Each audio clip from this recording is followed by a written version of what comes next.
These examples go with the section 8.1 Systems of Linear Equations in Two Variables and Applications. Example 1. Determine if the ordered pair is a solution to the system 3x minus y equals 10, x plus 1/4 y equals 1. Part A, positive 2, negative 4. What we're going to do is we're going to plug positive 2 in for x and negative 4 in for y, and we need to plug it into both of the equations. And if we get a true statement, then we'll know it is a solution to the system. All right. 3 times positive 2 minus negative 4 is equal to 10. This is what we're checking.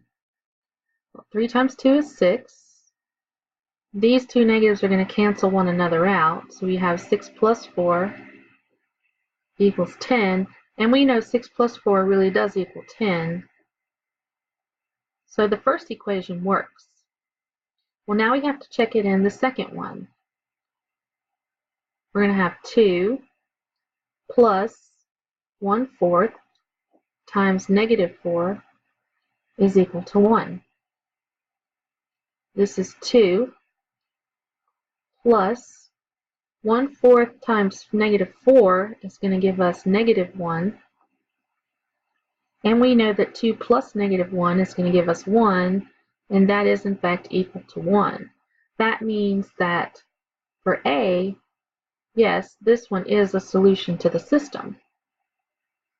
Now let's check B.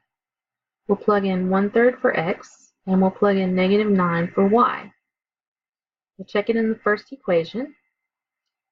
3 times 1/3 minus negative 9 is equal to 10. 3 times 1/3 is 1, and these two negatives will cancel out and give me a plus 9. And we know that 1 plus 9 is really equal to 10, so that means positive 1/3 negative 9 does work in the first equation. But we need to check it in the second one, because remember, if it's a solution, it has to work in both. So 1/3 plus 1/4 times negative 9 is equal to positive 1. We'll have 1/3, and 1/4 times negative 9 is going to give me negative 9/4. All right. And when we add 1/3 plus negative 9/4,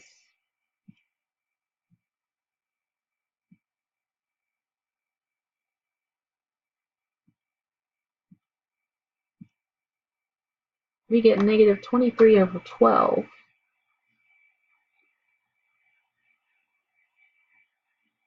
Which is not the same thing as 1.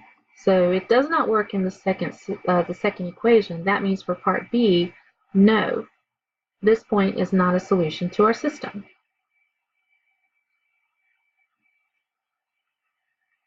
Example 2.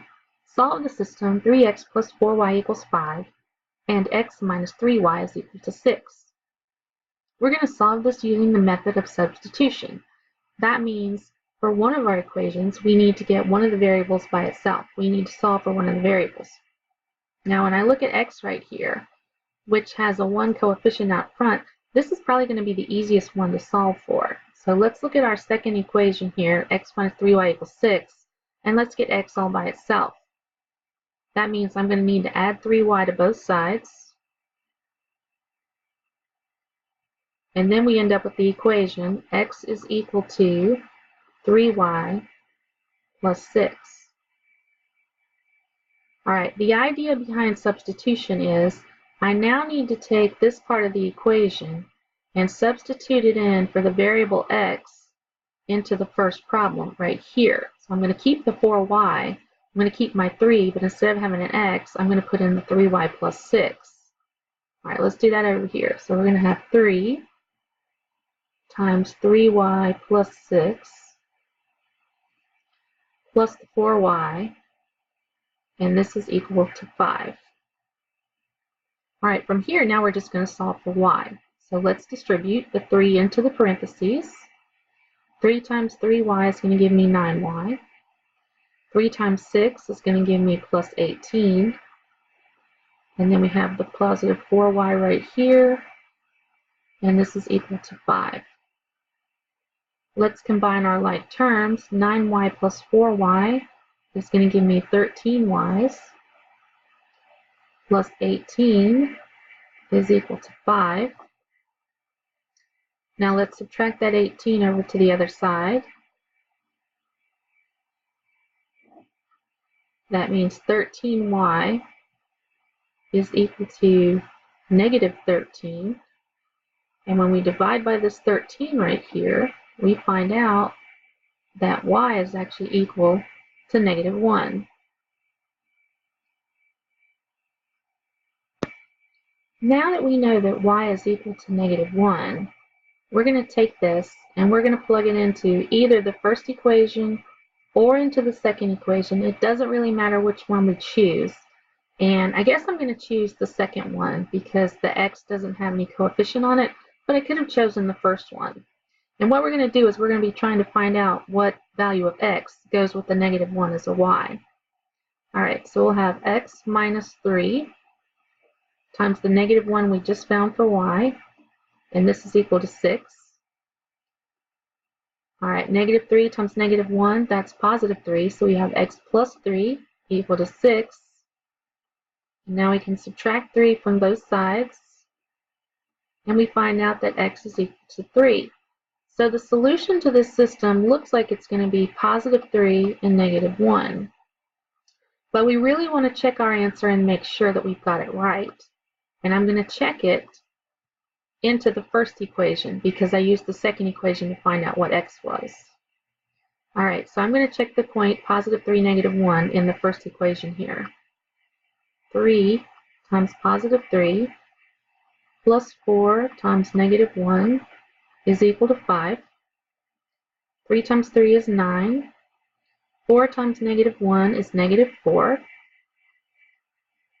And then 9 plus negative 4 is actually equal to 5. And that's what we wanted. It works. Therefore, positive 3, negative 1 is the solution to this system. Example 3.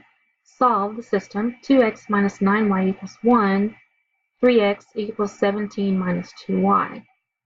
We're going to use the elimination method on this. And the first thing I need to do is make sure that all of my x's and y's line up underneath each other. And the x's I can see line up, the y's don't, and the equal signs do not. So I'm going to adjust this second equation here by adding this 2y to the other side. That's going to give me 3x plus 2y is equal to 17. And then I'm going to take this first equation and I'm just going to write it down here underneath. 2x minus 9y is equal to 1. All right. If I want to do elimination, then I hope to be able to add these two equations together and either the x's disappear or the y's disappear. And right now, 3x plus 2x is 5x, and positive 2 plus 9 is negative 7. So neither one of them is going to disappear. Okay, I think I'm going to eliminate the x's because these numbers are a little bit smaller. So now I have to think of a number that both 3 and 2 can go into. And there's a lot of them, but I'd like to pick the smallest if I absolutely can. And that means I'm going to choose 6.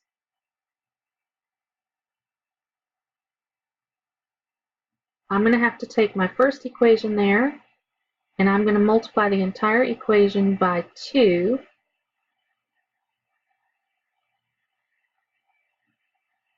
Because that's what I need to multiply by to get 6 in this first position right here. I'm going to take my second equation right here. I'm going to multiply by negative 3 because that's what I need to multiply by to get a 6 here, and I'm going to multiply by a negative so that these have opposite signs on them. This is going to give me the new system 6x plus 4y is equal to 34, and negative 6x plus 27y is equal to negative 3. Now I can see if I add these two together, my x's will cancel out. 4 plus 27 is going to give me 31y, and 34 minus 3 is going to give me 31. We can divide by 31, and y is going to be equal to positive 1. The positive 1 I'm going to take, and I'm going to plug it back into either one of my original two equations, and I'm going to do the first one just because it's first. That means we have 2x minus 9 times the 1 we just found is equal to 1. 2x, 9 times 1, this is going to give me negative 9. We'll add this 9 to the other side, and 2x is going to be equal to 10. Let's divide by 2. X is going to be equal to 5. So it looks like the solution to this system is going to be positive 5 and positive 1. But we do want to check it, and I do need to check it in the second equation because I used the first one to try and figure out what x was. We need to know if 3 times 5 is equal to 17 minus 2 times 1. 3 times 5 is 15, and then 2 times 1 is 2. And we know that 17 minus 2 is really 15, so this one works. And that means that the solution to this system is positive 5 and positive 1.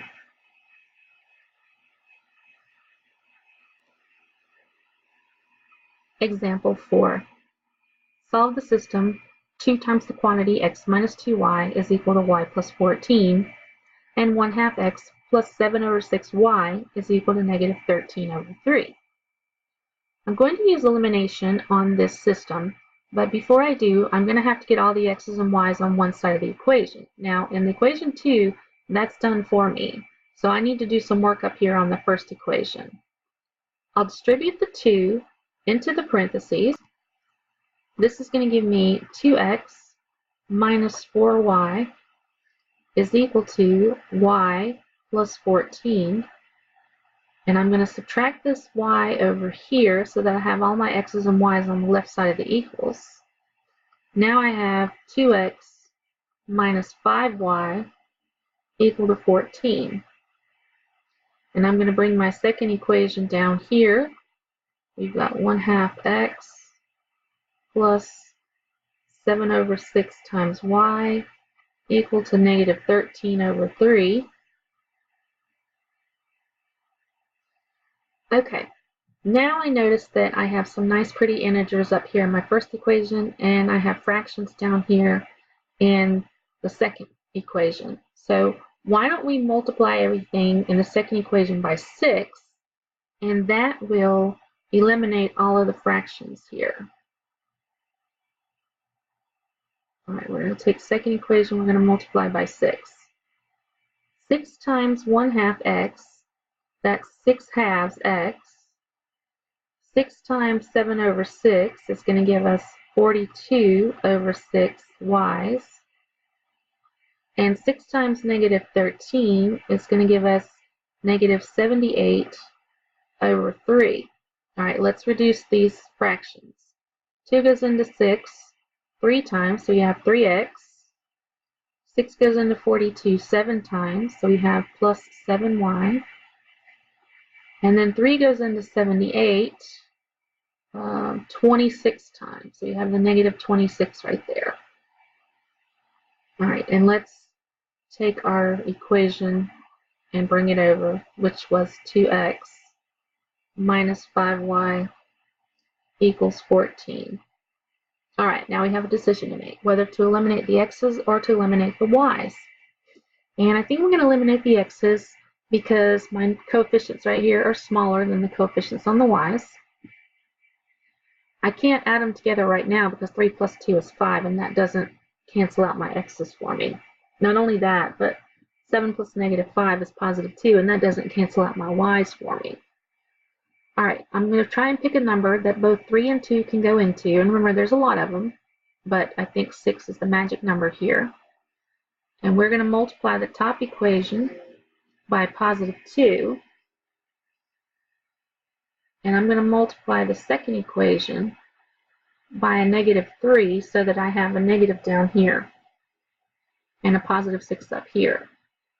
And now we distribute into the parentheses. 6x plus 14y is equal to negative 52. And then we'll distribute 3. We've got negative 6x plus 15y is equal to negative 42. Now we can add these equations together. The x's will cancel one another out. 14 plus 15 is going to give me 29y's. And over here, negative 52 plus negative 42 is going to give me negative 94. And when I divide by 29, it looks like y is going to be equal to negative 94 over 29. Now, most of the time when I get a fraction as one of my solutions, I'd be a little bit suspicious of it, and I would go back up here and make sure I've done all my algebra correctly. But let's go ahead and carry on and see if we can find out what the x is that goes with this weird looking y. And I'm going to plug this actually into the second equation here because it's a little bit less cumbersome than that first one. Alright, so to find x, we're going to have a half of x plus 7 over 6 times negative 94 over 29 equal to negative 13 over 3.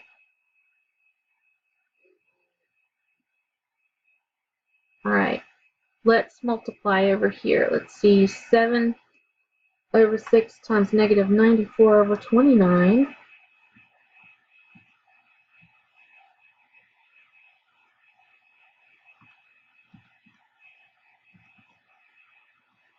That gives me negative 329 over 87.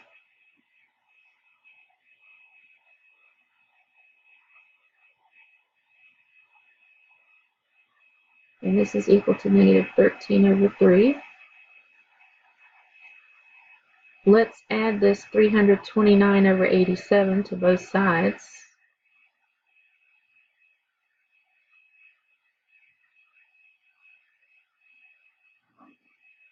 That's going to give me 1/2 times x is equal to, alright, and let's see,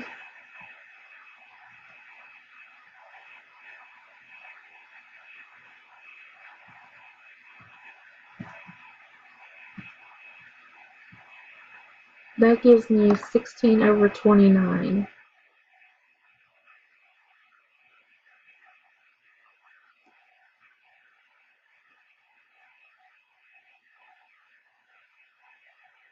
I think it's going to be a negative 16 over 29.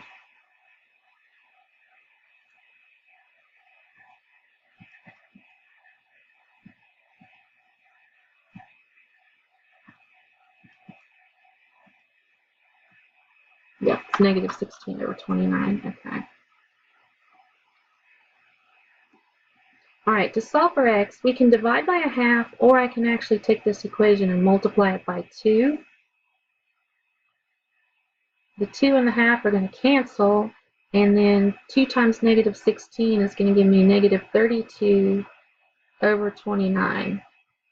It looks like the solution to this system is negative 32 over 29 and negative 94 over 29. But we do want to check this and make sure it's correct. So I'm going to erase some of this over here and make some room so we can check it in the first equation. Alright, so I've made a little bit of room over here. Now we're going to plug our point, negative 32 over 29, negative 94 over 29, into our first equation and see if we get a true statement. Alright, so we have 2 times negative 32 over 29 minus 2 times negative 94 over 29 is equal to negative 94 over 29 plus 14. All right, so we have 2 times negative 32 over 29 plus 188 over 29. That's what we get when we multiply 2 times 94. And over here, we're going to add negative 94 over 29 plus 14, and we are going to get a positive number here.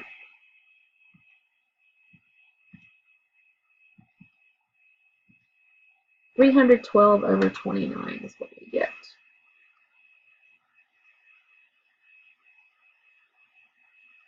All right. Let's add what's in the parentheses here, negative 32 over 29 plus 188 over 29. That's going to give me 156 over 29.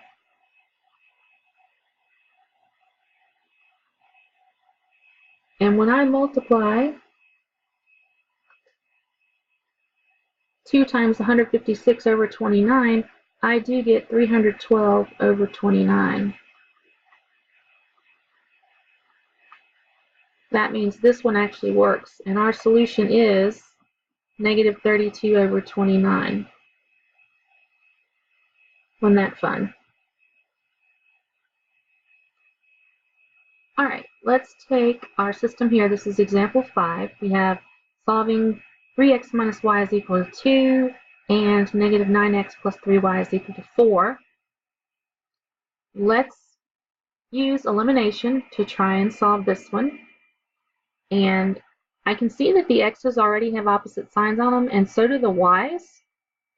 So I think if I take my top equation here and multiply everything by 3, that's going to give me a 3 right here with the y, and there's a 3 already right here with this y. So I'll be able to cancel out my y's. So let's distribute the 3 into the parentheses. We'll have 9x minus 3y is equal to 6. That goes with the negative 9x plus 3y is equal to 4. We can go ahead and add these because we know the y's are going to cancel. That's what we wanted. And when I add the x's together, negative 9 plus 9, they also cancel. So I have no variables left. There is nothing left on this side but a 0. And on the other side, I have a 4 and a 6. And 4 plus 6 is going to give me 10. Well, we know that 0 is not equal to 10. This is not a true statement. And since all my variables have canceled out, this problem has no solution.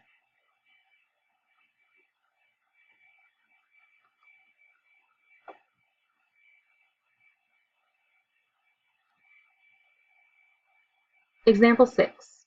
Solve the system x is equal to 5 minus 3y and 2x plus 6y is equal to 10. This problem is set up perfectly to do a substitution because I already have a variable all by itself on one side of the equation. So why don't we take this part of the equation and substitute it in for x in the second equation. That means we'll have 2 times 5 minus 3y plus 6y equals 10. We'll distribute the 2 in the parentheses. That gives us 10 minus 6y plus 6y equals 10. And when we add our like terms, the y's cancel out, so there are no variables left, and all I'm left with over here on the side is 10, and on the other side all I'm left with is 10. This is a true statement, and since all of my variables have canceled out and I'm left with a true statement, this one has infinitely many solutions.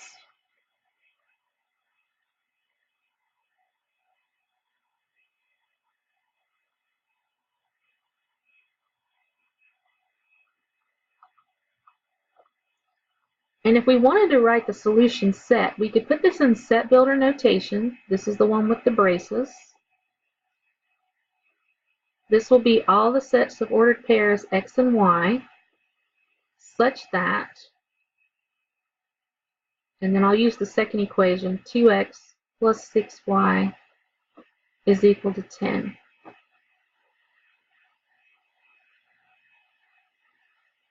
And so we can write it in set builder notation. Here's my solution set. Or we can say that there are infinitely many solutions.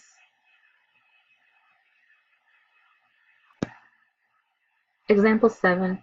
How many ounces of 20% and 35% acid solution should be mixed to produce 15 ounces of a 30% acid solution? All right, let's organize our information into a chart.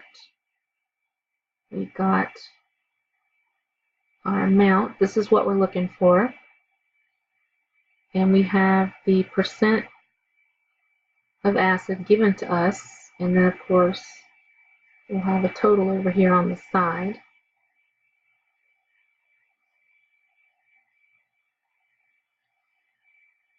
Okay.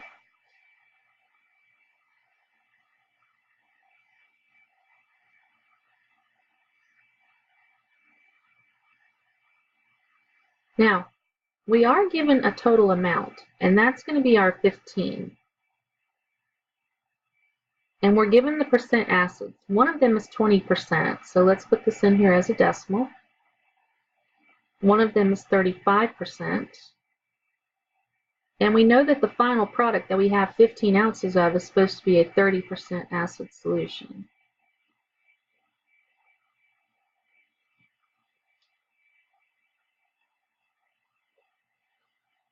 All right, over here, I'll just call this acid 1 and acid 2. I guess I could call it solution 1 and solution 2. These will be our variables because we have no idea how much we have of each one of these, but we do know that we finished with 15. The total amount of acid 1 is going to be the percent acid times the amount of acid, the amount of the solution that I had. So this is going to be 0.20 times x. Same thing down here on the second line. The total amount of acid 2 I'm going to have is going to be the percent acid times the amount of the solution that I use. This is going to be 0.35y. And then for my total down here, the total is going to be the percent acid times the amount of solution that I have. In this case, that's going to be 0.30 times 15. All right, let's get our system of equations. One of them is right here. We know that when I add the two amounts together, I should get 15. The other one can be found right here because when I add the two totals together, I should get the grand total there of acid that is in my solution.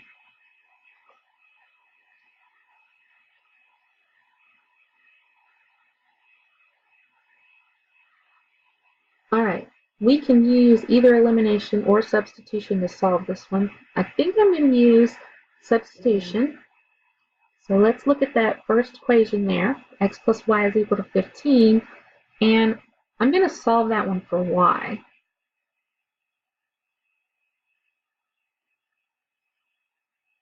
That means I'm going to have to subtract x over to the other side.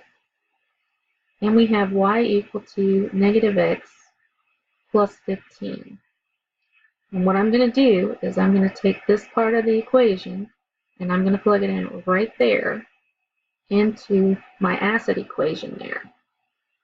That gives us 0.20 times x plus 0.35 times negative x plus 15, and this is equal to 0.30 times 15.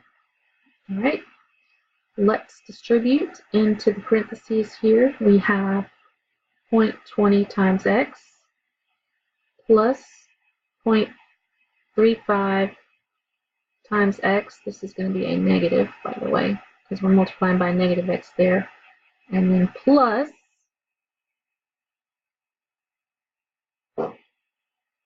this is going to be 4.5 And on the other side,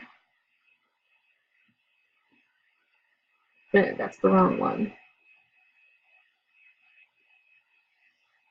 Let's try that again.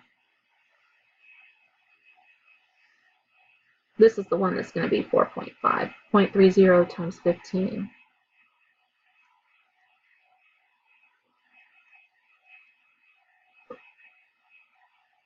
This one's going to be 5.25.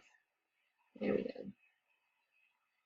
All right, we're going to add our like terms. So 0.20 plus negative 0.35, that's going to give me negative 0.15 plus the 5.25 equals 4.5. We'll subtract the 5.25 to the other side.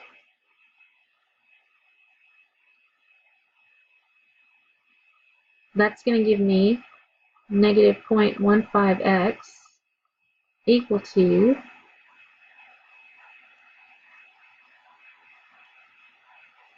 negative 0.75. And when we divide by the negative 0.15, we get x is equal to 5. So that means we're going to need to have 5 ounces of the 20% acid. All right, let's take this and figure out how much of the 35% acid we need. I'm actually going to plug it into the first equation here. 5 plus y is equal to 15. If we subtract 5 from both sides, we have y equal to 10. It looks like we need 5 ounces of 20% and 10 ounces of 35%.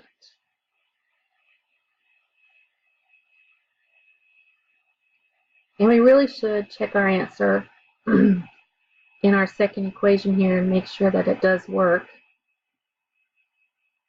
So let's see. All right, here we are checking.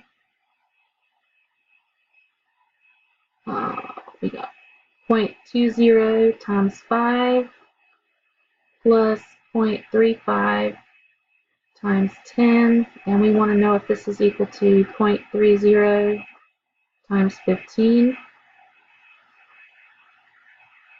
0.20 times 5, that's just 1. 0.35 times 10, this is 3.5. And we already knew 0.30 times 15 is 4.5. And then 1 plus 3.5 is 4.5, which is what we wanted to get. All right, so this is in fact the solution to our system. 5 ounces of the 20% and 10 ounces of 35. Example 8. A boat takes 3 hours to go 24 miles upstream against the current. It can go downstream with the current a distance of 48 miles in the same amount of time. Determine the speed of the boat in still water and the speed of the current. Okay, let's organize our information again. We've got our distances and the rate, or how fast we're traveling, and then of course the time, how long it takes us to get there.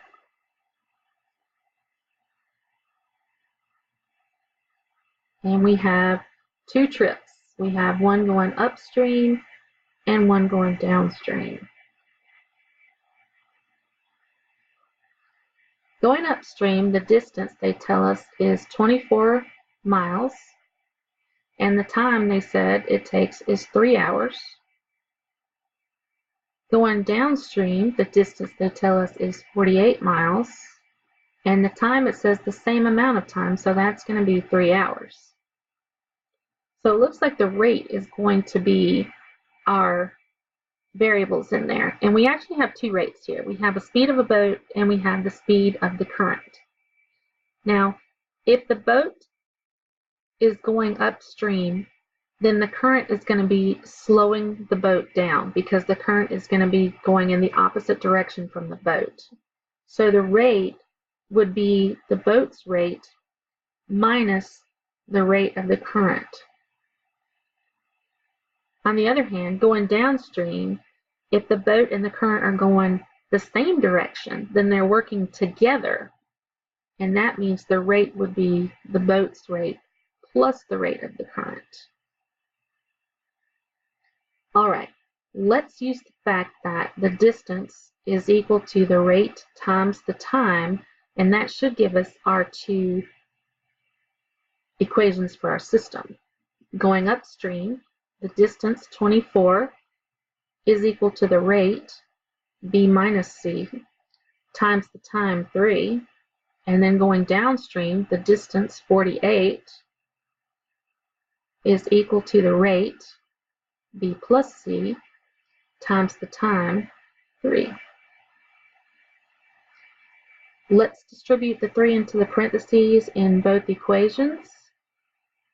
We've got 24 equal to 3b minus 3c, and then downstream we have 48 equal to 3b plus 3c. This is a good system to do elimination on, and I noticed that I already have opposite signs on the c's, and also I have the same number here, which means I can go ahead and add these two together, and my c variable will cancel out. 24 plus 48 is going to give us 72, and then 3 plus 3 will give us 6 of these b's. So when we divide by 6, the boat is traveling at 12 miles per hour. All right, let's put this into the first equation and see what the rate of the current is. 24 times 12 minus that current. Sorry, 24 is equal to 12 minus the current times 3. Let's distribute. 24 is equal to 36 minus 3c. We'll subtract the 36 to the other side. That gives us negative 12 equal to negative 3c. And when we divide by the negative 3, it looks like the speed of the current is 4 miles per hour. But we do want to check that, and we should check it in the bottom equation here and make sure we've got the right ones. 48 is equal to the speed of the boat plus the speed of the current times the time. 48 is equal to, let's see, 12 plus 4 is in fact 16. And in the calculator, when we multiply 16 times 3, we do get 48. So we do have the correct speeds. The boat going 12 miles per hour, and the current is going 4 miles per hour.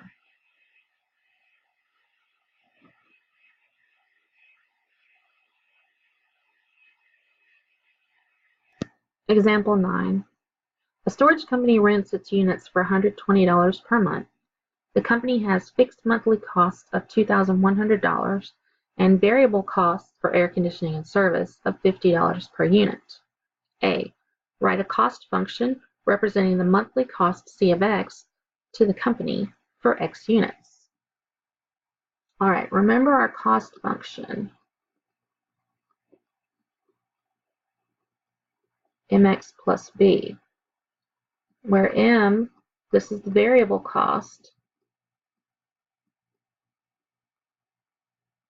and B is the fixed cost.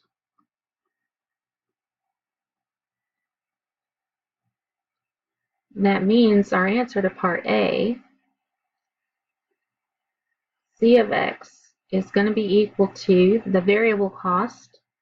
That's going to be $50 per unit, so 50x, plus the fixed cost, which they told us is 2,100.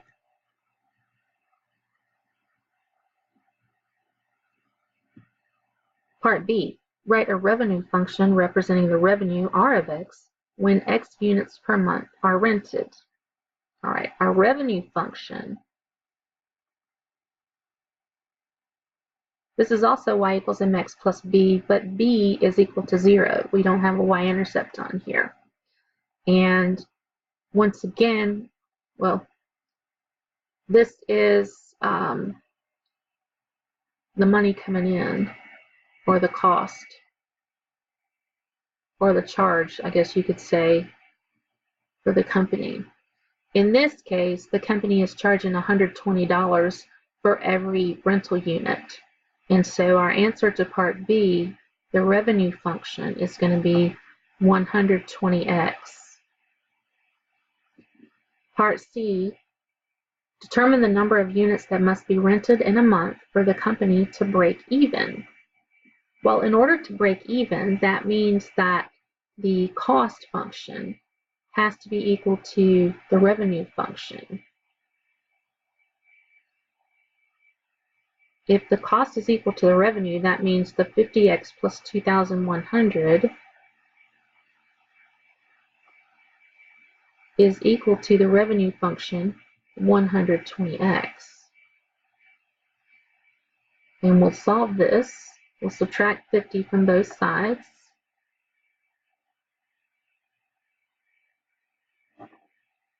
$2,100 is going to be equal to 70x.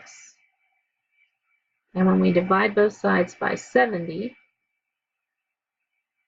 it looks like x is going to be equal to 30.